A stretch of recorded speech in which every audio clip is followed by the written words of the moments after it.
Well, let me say to the thousands of Americans who traveled from distant towns and across state lines to be here today, this is your national capital. Welcome to Washington, D.C. We are thrilled to have you. Liberty and justice for all. How's it feel to be out here over the 101 with all these people honking in support of you guys? It feels good to know. I mean, there's no reason for all of this. I mean, it's unlawful. We can't have a president who's a felon, honestly. I mean, these are people who have been here. They provide for us not just labor, but they're human beings. They deserve rights. But this is it, you know, so there's flashbang grenades going on outside, Chris, but there's, how old are you? What grade are you in, buddy? I'm going to go into fourth grade and I'm 9 years old. Oh, man, congratulations. You probably just graduated. That's what's happening out here, okay? So thousands of people have crossed state lines and flocked to D.C. Why? Because in 2025, we are still talking about the rule of law. Think about it. There are people marching on the White House, but this time they don't have guns. They have children. A 9-year-old child is describing their graduation, while in the background flashbangs are exploding. Is this a graduation ceremony or a battlefield? And the irony, no, the tragic irony, is that we're still debating whether a criminal can be president. Come on, Trump. This man's relationship with the concept of illegal was like that of a dog and a mailman. He attacks every time he sees one. Since 2016, it's been lies, manipulation, tax evasion, belittling people, and now they're saying but these are working people. They're human too. Wow, did you just notice? Look at the contradiction. Demonize immigrants for years, then say, but there are people too. So, which one are you, brother? If you like this kind of content, leave a like and subscribe to the channel.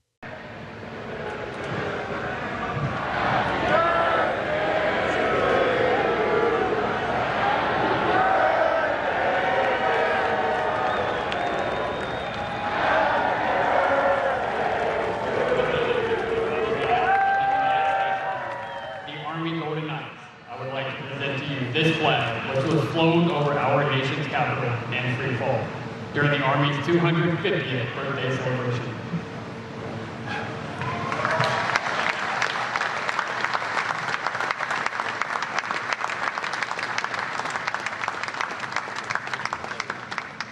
There is no earthly force more powerful than the brave heart of a U.S. infantryman. So, look.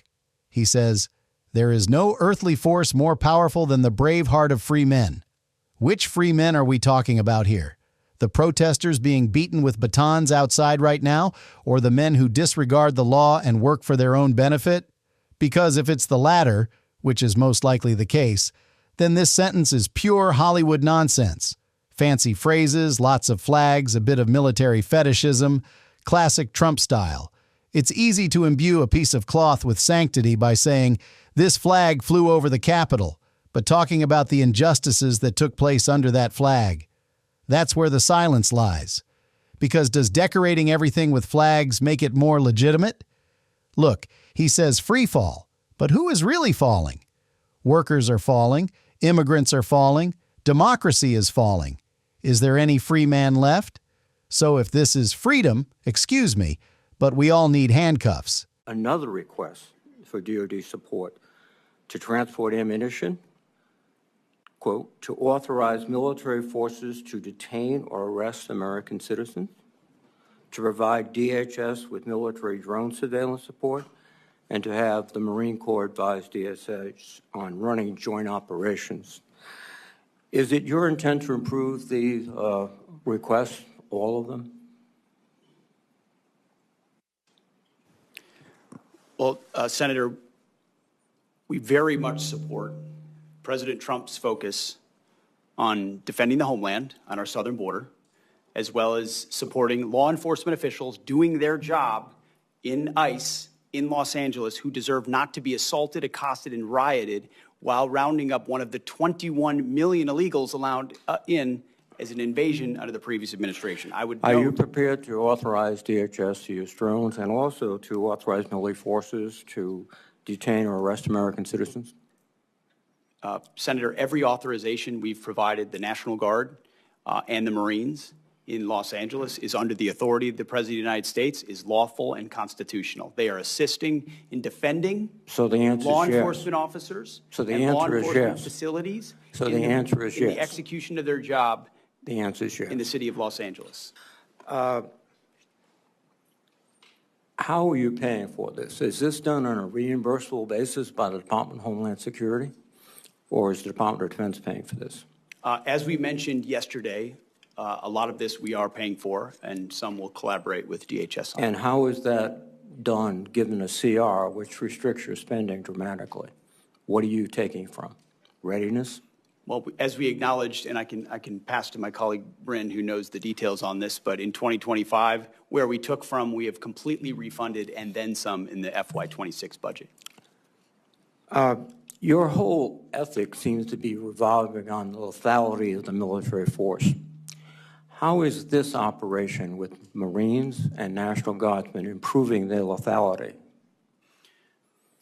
Senator, you mentioned the 11,000 at the border. It's actually 13,000. And I've been down there to speak with them multiple times. And people will say that mobilization hurts readiness. When you talk to them, it actually improves their readiness. I'm talking about lethality. That's what you talk about all the time.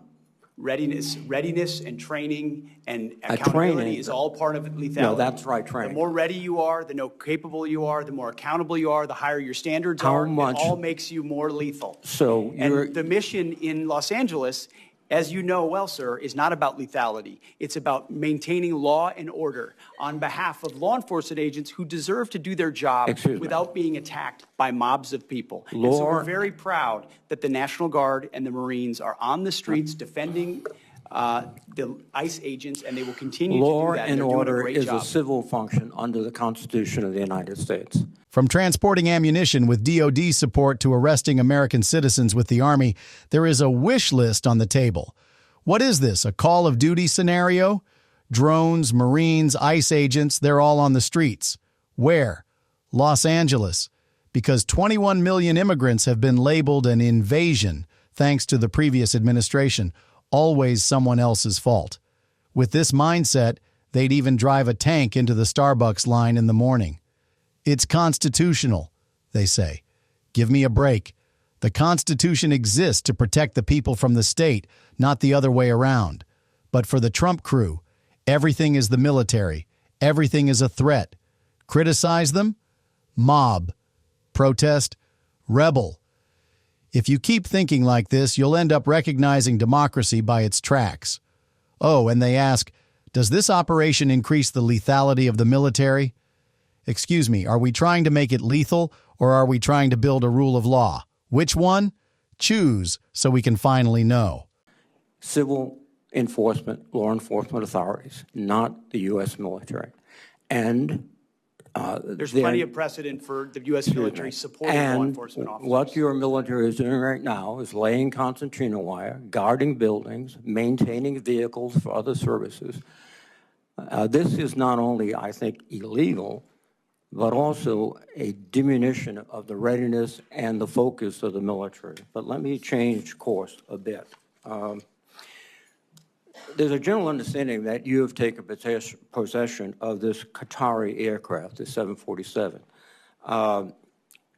But there are public reports that the Qataris have not yet signed a memorandum of understanding, which would specify that the agreement was initiated by the Trump administration, and Qatar is not responsible for any future transfers of the plane's ownership. Are you in possession of the Qatari airplane now? Any specifics about future aircraft that could be Air Force One can't be discussed here, but sure it can be discussed there is a here. conversation about a memorandum of understanding. A memorandum of understanding remains to be signed, Senator. You have signed a contract with a company to reconfigure the aircraft. What is the price of that contract? That cannot be revealed in this setting, sir. Why can't it be revealed in this setting? Well, this is the Appropriations Committee of the United States Senate. We appropriate the money that you will spend after it's authorized by my committee. And you cannot tell us how much the contract is for? You will have that number, Senator. It just can't be talked about. You want it now. It's been signed. The contract has been signed, correct? The contract has been signed? The memorandum of understanding is not No, complete, and I'm therefore talking about it's the not contract with the American contractor. Has it been signed? It's nothing on that front that I'm aware of is being executed. Well, that's contrary to what we've all heard. Second thing, what's the delivery time in the contract? Again, the delivery time of anything of that sensitive nature is not for public consumption. Can you tell me the delivery time for the Boeing aircraft that were being prepared for Air Force One? Was that in the contract? One of the problems is that the way we actually procure aircraft in this country takes so long that when it's ordered, it's 7, 8, 9, 10 years late, requiring the necessity for a stopgap alternative. Well, no. What you've just said is that the Boeing information was public knowledge. The delivery date, the cost overruns, but this is not. Because this is not only a bad deal for the American public, it is just it's gratifying the president's ego. That's all it is. Thank you. Deep state meets dumb state, folks. Have you heard? During the Trump administration, they seized a Boeing 747 belonging to Qatar. But not just like that, of course, with secret deals, unsigned agreements, contracts with undisclosed prices. And this plane, surprise, surprise, could be Air Force One. But shh, you can't say that out loud because it's sensitive information. Come on. The senator says, this committee is paying for it, so why don't we know the price? And he's right. They're secretly buying a presidential plane with the people's money because Trump might not have found the old Air Force One golden enough. Who knows? This isn't just a plane. It's Trump's ego. They call it the President Eagle. And it's true, a big, loud bird that wants to land on everything. But it's being fed with billions from the people's pockets. What about drain the swamp? Turns out they've stolen enough to fill the plane. Come join this community and subscribe, turn on notifications, comment, because together we are louder.